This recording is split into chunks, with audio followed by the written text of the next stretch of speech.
नमस्कार, मी राजेंद्र हुंजे. आषाढी वारीच्या निमित्तानं आपण वारीतल्या लोककला वेगवेगळ्या परंपरा जाणून घेतोय.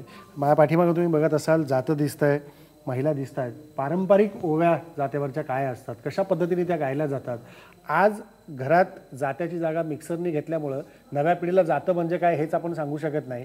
त्यामुळे ह्या जात्याची परंपरा आणि त्याच्यावरती गायल्या गेलेल्या ओव्यामध्ये भावासंदर्भातल्या असतील, बहिणीसंदर्भातल्या असतील, सासूसुनाच्या असतील, पांडुरंगाच्या असतील किंवा जनाबाईंनी पांडुरंगासोबत गायलेल्या काही ओव्या असतील, या सगळ्या विषयी आपल्याला काही ओव्यांमधनं जाणून घ्यायचं आहे. आणि सर, हाच खरा मुद्दा आहे की पारंपरिक ओव्यांचं जे जतनीकरण व्हायला हवं ते आत्ता फारसं दिसत नाही. काही ओव्यांमधनंच आपण फक्त ऐकू शकतो. त्याचं सर्वात महत्त्वाचं कारण म्हणजे जात्याचं नाव जातं आहे, त्यामुळे जातं जाणारच. तर जातं गेलं त्याचं दुःख नाही, पण जात्यामागची भावना मिक्सरने आता जागा घेतली. हो, पण जात्यामागची भावना जायला नको आहे. कारण जात्यावरच्या ओव्या ज्या आहेत त्या अनेक संत कवयित्रींनी त्यांचं वर्णन केलेलं आहे की पंढरीये माझे माहेर साजणी, ओविया कांडणी गाऊ गीती. तर अशा पद्धतीनं दळिता कांडिता जेविताना बाईओ झाले रामराज्य काय उणे आम्यासी. दळिता कांडिता स्त्रियांच्या मुखी राम होता आणि तो राम आणि तो विठ्ठल आजही स्त्रियांच्या मुखी असतो, जो जनाबाई आणि मुक्ताबाईच्या मुखी होता. आणि त्यांनी ज्या पद्धतीनं विठ्ठल रुक्मिणी जनाबाई यांचे भावसंबंध जात्यावरच्या ओव्यांमधून परंपरेनं एका पिढीकडून पुढच्या पिढीकडे आजही आहेत. आज जर आपण पंढरीच्या वारीला गेलो तर मुक्कामाच्या ठिकाणी ज्यावेळी या माय भगिनी माता माऊल्या ज्यावेळी दळायला बसतात, दळतात आणि ते दळून ज्यावेळी दळताना त्या ओव्या गातात. शेल्याची केली वटी कंबाळ त्वडी रवा, सई माझ्या घरी ग माझ्या घरी चाप्याची कळी ग, कळीवर मोत्याची जाळी ग, माळ्या की मोठा उरपाट्या चाकावरी, गिरजा गेली झोपी डवाण्याच्या रोपावरी, सई माझ्या घरी ग माझ्या घरी चाप्याची कळी ग, कळीवर मोत्याची जाळी ग, मायाची मोठा मोठ्याला नवा नाडा, असं पाणी जात देवाच्या फुलं झाडा, सई माझ्या घरी ग माझ्या घरी चाप्याची कळी ग, कळीवर मोत्याची जाळी ग,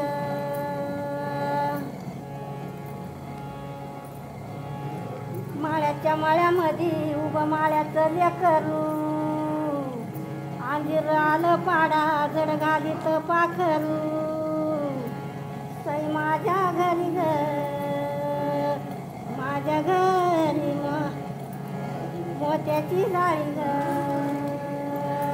या ज्या ओव्या आहेत ही परंपरा सोयराबाईची, मुक्ताबाईची, जनाबाईची ती थेट बहिणाबाईंपर्यंत आली की अरे संसार संसार जसा तवा चुल्यावर, आधी हाताला चटके तेव्हा मिळते भाकर. म्हणजे ही जी परंपरा आहे कष्टाची, ती कष्टाची परंपरा विठ्ठल जनाबाईंबरोबर दळत होते, विठ्ठलानेही जनाबाईंबरोबर दळण दळलं. अशा पद्धतीची ही आपली परंपरा आहे. भक्त आणि देव यांच्यातलं द्वैत जिथं संपतं तो वारकरी संप्रदाय.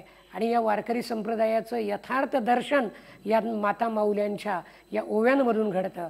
आणि या ज्या ओव्या आहेत हा महाराष्ट्राचा चालता बोलता इतिहास आहे. आणि हा चालता बोलता इतिहास महाराष्ट्राचा चालता बोलता देवता वैज्ञानिक इतिहास आहे.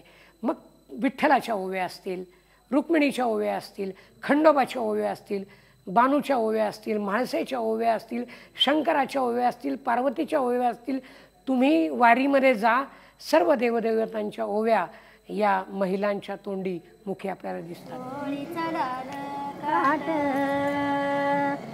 मारे माझे पाट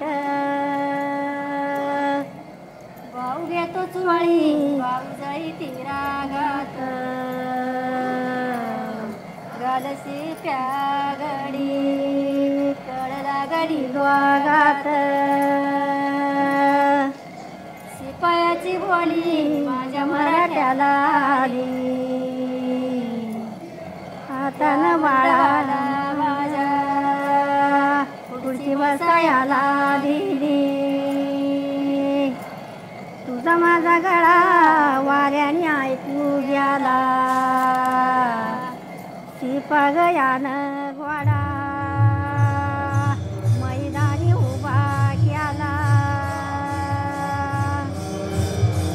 पडेल जाऊ पडेल कशी जाऊ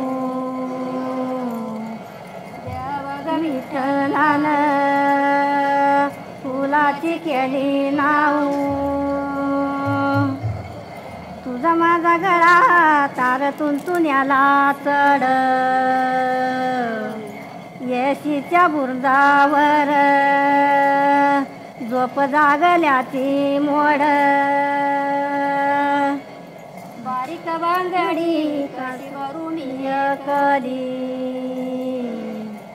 आता ग बाई माझी संग बयान दाखली बारीक बांगडी कासराच्या बैलावरी बंदूक पारावरी आम्ही बैली चुडावरी बारीक बांगडी बाराण्याला डझन हातानं बंधू माझा मला बरी तो सजन कायली की वेणी गाड बिगी बिगी जाई पाटलांची सायकल उभी माझ्या अंगणात सायकलीचा साजणवा आता रे बंधू माझा खाली बसून भर हवा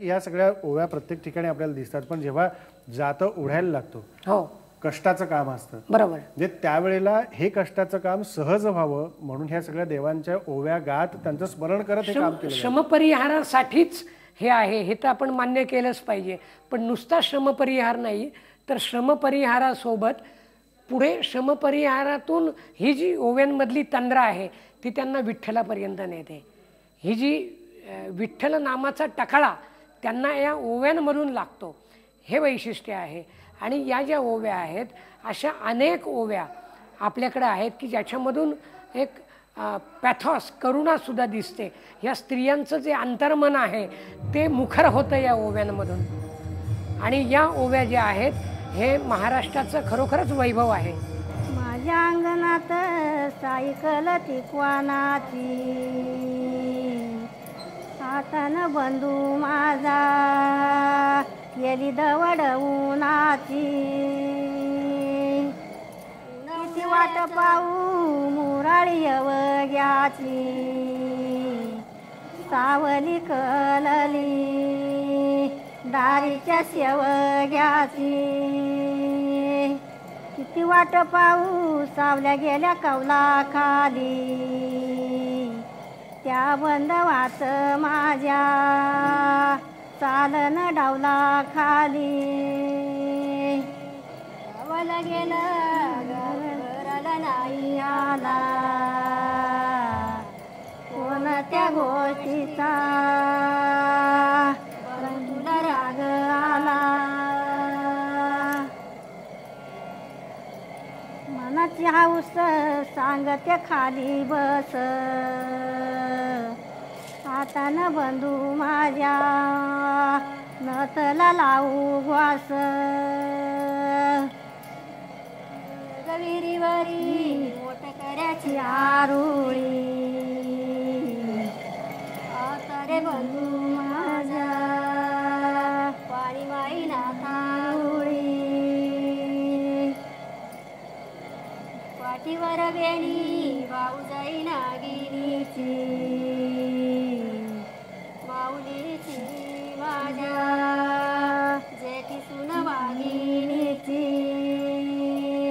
महाराष्ट्राचं खरोखरच हे वैभव आहे, पण ह्या वैभव संपन्नतेला आपण पुढं कसं नेलं पाहिजे? पुढं नेण्यासाठी या सगळ्या ज्या ओव्या आहेत त्या ओव्या त्यांचं ध्वनिचित्र मुद्रण झालं पाहिजे. नंतर या ओव्यांचा अभ्यास झाला पाहिजे. आणि पूर्वीच्या काळात या ओव्यांचा अभ्यास होत होता. लोकसाहित्याचं एक महत्त्वाचं अंग म्हणून जानपद गीतांचा जसा अभ्यास होतो त्याच याच्याखाली या ओव्यांचाही अभ्यास सुरू आहे सध्या. या ओव्या प्रत्येक प्रांतानुसार प्रत्येक प्रदेशानुसार वेगवेगळ्या असतात आणि या केवळ महाराष्ट्रात नाहीत, या केवळ भारतात नाहीत, तर ओव्यांना आणि या ग्राइंडिंग सॉंग्सला म्हणजे जात्यावरच्या गाण्यांना एक वैश्विक स्वरूप आहे. आणि या ओव्या म्हणजे मातृत्व, या ओव्या म्हणजे स्त्रीचं सृजनशक्ती, या ओव्या म्हणजे स्त्रीनं स्वतःशी आणि देवाशी साधलेला संवाद, आपुलाची वाद आपणाशी, या ओव्या म्हणजे स्त्रीने आपणच आपल्याशी केलेला वाद आहे. आणि या ओव्या केवळ सुखाच्याच असतात असं नाही, केवळ देवाच्याच असतात असं नाही, तर या ओव्या म्हणजे त्यांचं व्यक्त होणं आहे. पहाटेच्या प्रहरामध्ये ज्यावेळी या दळायला बसतात आणि पायली पायलीचं दळण दळतात त्यावेळी या दळण दळताना या व्यक्त होतात, आपलं दुःख या व्यक्त करतात, आपली सासुरवास, एकूण सगळं भावनांचं विरेचन आहे. भावनांचं विरेचन अगदी या ओव्या म्हणजे भावनांचं विरेचन. भावनांचं विरेचन. याच सगळ्या भावनांचं विरेचन कशा पद्धतीने ओव्यांमधनं प्रतीत होतं हे आपण जाणून घेणार आहोत या सगळ्या भगिनींकडनं या ओव्यांच्या माध्यमातून.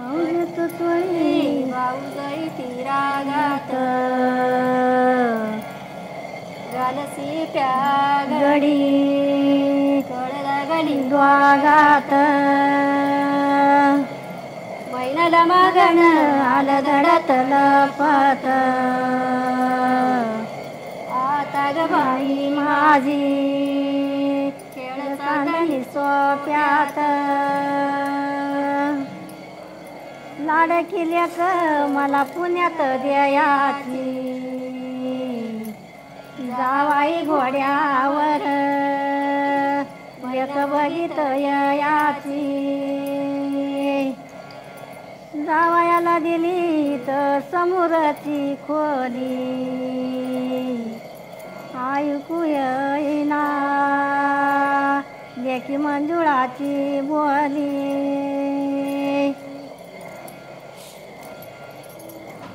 लाड किल्याक कशी लाड लाड बोल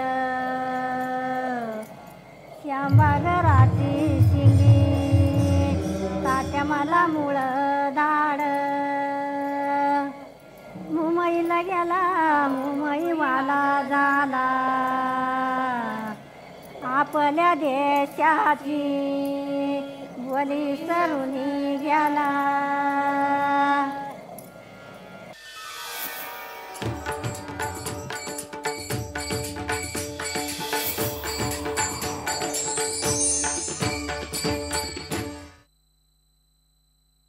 शेल्याची केली वटी कंबाळ त्वडी रवा सई माझ्या घरी ग माझ्या घरी चाप्याची कळी ग कळीवर मोत्याची जाळी ग माळ्या की मोठा उरपाट्या चाकावरी गिरजा गेली झोपी डवाण्याच्या रोपावरी सई माझ्या घरी ग माझ्या घरी चाप्याची कळी ग कळीवर मोत्याची जाळी ग. पंढरीच्या वाटेवर कितीतरी ओव्या बायका आजपर्यंत दिंडीमध्ये सुद्धा गात आलेल्या आहेत.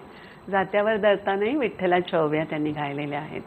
त्यांच्या संसाराच्या ओव्या आहेत, त्यांच्या नातेसंबंध वेगवेगळे समाजातले जे आहेत त्याच्याबद्दलच्या ओव्या आहेत, त्यांच्या मुलाबाळांच्या आहेत, नवऱ्याविषयीच्या आहेत, सासू सासऱ्यांच्या आहेत आणि तशाच देवादिकांच्या सुद्धा आहेत. म्हणजे दुरून दिसते पंढरी काळी निळी कुरुंदाचं जातं रखुमाई बुक्कादळी असं जेव्हा त्या बायका म्हणतात त्यावेळेला त्यांच्यासारखीच एक बाई म्हणून त्यांना रुक्मिणी दिसते आणि त्यांच्यासारखीच ती पण जात्यावरती देवाच्यासाठीचा लागणारा बुक्का दळत असते. खरं सांगायचं तर या बायकांच्या ओव्यांमध्ये म्हणजे मुख्यतः विठ्ठल आणि त्याचा संसार याचा विचार आपण जेव्हा या ओव्यांमध्ये बायकांनी केलेला दिसतो आणि पाहतो त्यावेळेला लक्षात असं येतं की या सगळ्या बायका रुक्मिणीला त्यांच्यासारखीच एक जिवंत हाडामासाची बाई म्हणून तिच्याकडे पाहतात. जनाबाई त्यांच्यातलीच एक कोणीतरी असते.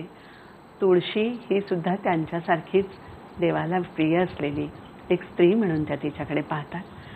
आणि देवाचे भक्त देव, जनाबाई, तुळस, रुक्मिणी, राधा, सत्यभामा या सगळ्या जणी म्हणजे राही राधा म्हणजे तर या सगळ्या जणी बायका म्हणूनच या ओव्यांमध्ये वावरताना आपल्याला दिसतात. याचं कारण आपल्याच आयुष्याचं प्रतिबिंब बायकांनी या देवतांमध्ये पाहिलेलं आहे आणि म्हणून त्यांच्या भोवतीचं दैवी वलय तुम्हाला इथे दिसणार नाही. इथली रुक्मिणी देवळातली दगडी मूर्ती नाही आहे. ती त्या बायकांचं आयुष्य घेऊनच जगणारी एक बाई आहे साधीसुधी. भले ती भीमकाची कन्या असेल आणि म्हणून मग ती 9 लाखाची जरतारी साडी नेसत असेल की रखमाईची साडी 9 लाखाची जरतारी राजा ग भीमकानं लेक दिली थोरा घरी असं त्या म्हणतात. पण दुसऱ्या बाजूला हीच रुक्मिणी ज्या वेळेला विठ्ठल म्हणतो दे ग रुक्मिणी धोतर दिंडी आली ज्ञानोबाची त्याला जातो मी सामोर असं म्हणतो त्यावेळेला अंघोळ झाल्यानंतर नवरा धोतर मागतो आणि रुक्मिणी म्हणजे बायको त्याला आणून देते. इतकी साधी घरगुती कामं करणारी अशी रुक्मिणी त्यांना दिसते. म्हणजे ज्या वेळेला रुक्मिणी जनाबाई आणि विठ्ठल यांच्या संबंधाकडे पाहते तेव्हा आपल्याला प्रत्यक्षामध्ये माहीत आहे की जनाबाई ही विठ्ठलाच्या भक्तीनं वेडावलेली आणि तिने सर्व नाती आयुष्यातली ही विठ्ठलामध्ये पाहिली. म्हणजे विठ्ठल ही तिची माऊली होता, तिला अंघोळ घालणारा, तिला वेणी घालून देणारा. दुसऱ्या बाजूला तिचा सखा होता, तिचा सहचर होता, ती जो तिच्याबरोबर केर लोटत होता, तिच्याबरोबर शेण्या थापत होता, तिच्याबरोबर सगळी कष्टांची कामं करत होता. ती मुसळाने कांडायला लागली तर हाताला फोड येईपर्यंत तिच्या श्रम हलके करण्यासाठी कांडत होता तिच्याबरोबर. हे सगळं तुम्हाला जनाबाईच्या अभंगामध्ये दिसतं आणि मग लक्षात येतं की तिच्यासाठी विठ्ठल हे सर्व काही आहे. आणि असा विठ्ठल ज्या वेळेला जनाबाईला जवळ करतो त्यावेळेला रुक्मिणीला मात्र असं वाटतं की कुठे जातो आपला नवरा, काय करतो. आणि मग एखाद्या समंजस गृहिणीसारखं ती जेव्हा त्याला विचारते की रुक्मिणी पुसते जनीचं काय नातं त्यावेळेला विठ्ठल मात्र तिथे उत्तर असं देतो पोरं का पाखरू रात्री वस्तीला आलं होतं. म्हणजे काही संबंध नाही माझा, पोरकी आहे रात्रीपुरती वस्तीला आली होती एवढंच. या बायकांचं जे दुःख आहे ते 2 प्रकारचं आहे. मी आत्ता म्हटलं तसं की जनाबाईंनी त्याला सर्वस्व मानलेलं आहे आणि विठ्ठल मात्र तिला असं उत्तर देतो आहे. हा बायकांच्या ओव्यातला विठ्ठल हा त्या बायकांनी अनुभवलेला त्यांच्या घरातला पुरुष आहे आणि ती जनाबाई आहे की त्यांनी त्यांच्या भोवती पाहिलेली आपल्या नवऱ्याचं प्रेमपात्र असलेली स्त्री आहे. त्यामुळे प्रत्यक्षातला संत परंपरेतला विठ्ठल, संत परंपरेतली जनाबाई, तिचे अभंग हे एका बाजूला आणि मी आत्ता म्हटलं तसं या ओव्यांमधल्या विठ्ठल आणि जनाबाईचं नातं हे दुसऱ्या बाजूला आपल्याला दिसतं.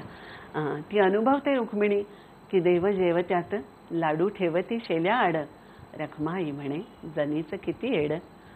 ते जनाबाईला देण्यासाठी तो शेल्या आड लाडू रपवून नेणार आहे. किंवा रुक्मिणीनं पती अडविला अर्ध्या राती शेल्याला लागली तुळशीची काळी माती. तिच्या लक्षात आलंय की नवरा हा अर्ध्या रात्री परत येतो आहे आणि त्याच्या शेल्याला तुळशीची माती लागलेली आहे. तेव्हा या प्रकारचे संबंध आपल्या नवऱ्याचे ही जी बाई अनुभवू शकते आणि त्याचं तिच्या मनामध्ये दुःख होत राहतं अशी बाई. या बायकांच्या ओव्यांमध्ये तुळशीची आणि रुक्मिणीचे संवाद जेव्हा पाहतो आपण तेव्हा असं दिसतं की ती म्हणते की तुळशी ग बाई तुला नाही नाकडोळे अशा सावळ्या रूपाला कसे गोविंद भुलले. किंवा ती असंही म्हणते की रुक्मिणी म्हणते काय तुळशी तुझं जेणं पांडुरंगासंगी वर्षा वर्षाला लगीन. दरवर्षी लग्न करून तुला सिद्ध करावं लागतं की विठ्ठल माझा आहे, नवरा आहे, पण मी तर त्याची प्रतिष्ठेची बायको आहे. तेव्हा हे सगळं जे चित्रण आहे हे सगळं बघताना आपल्या लक्षात येतं की या बायका जे गात होत्या ते त्यांच्या संसारातलं सुखदुःख गात होत्या.